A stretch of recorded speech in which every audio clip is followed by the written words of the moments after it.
வணக்கம். திருமதி சந்தியா சிவராமகிருஷ்ணன், திருவல்லிக்கேணியிலிருந்து.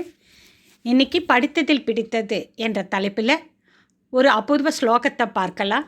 ராமன் பட்டாபிஷேக திருநாளில் அவ்விருவரையும் போற்றி அனுமன் பாடிய ஸ்தோத்திரத்தின் தொகுப்பு இன்றைக்கி பார்க்க போகிறோம். இந்த ஸ்லோகங்களை முடிந்த போதெல்லாம் சொல்லலாம். அதுவும் ஸ்ரீராம நவமி அன்று சொன்னால் முழு மனத்தோடு கூற வாழ்க்கையில் எல்லா சிக்கல்களும் தீர்ந்து வளமான மேன்மையான சந்தோஷமான வாழ்வு அமையும். அயோத்தியாபுர நேதாரம் மிதிலாபுர நாயிகாம் ராகவானாம் அலங்காரம் வைதேகானம் அலங்கிரியாம். அயோத்தியா பட்டினத்திற்கு அரசனே, ரகுவம்சத்து அலங்காரம் பூண்ட ராகவனே ஸ்ரீராமா, மிதிலா பட்டினத்திற்கு அரசியே, விதேக வம்சத்து அலங்காரம் பூண்ட வைதேகியான சீதா தேவியே நமஸ்காரம்.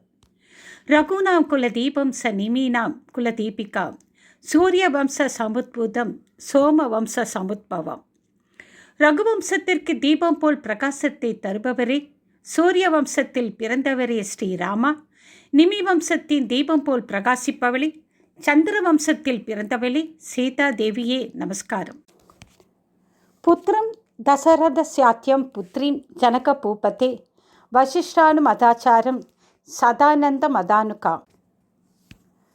தசரதருடைய மூத்த குமாரனை, வசிஷ்டரால் உபதேசிக்கப்பட்ட ஆச்சாரத்தை மேற்கொண்டவரே ஸ்ரீராமா, ஜனகனுடைய மூத்த குமாரியை, சதானந்தரின் உபதேசத்தை அனுசரிப்பவளே சீதா தேவியே நமஸ்காரம்.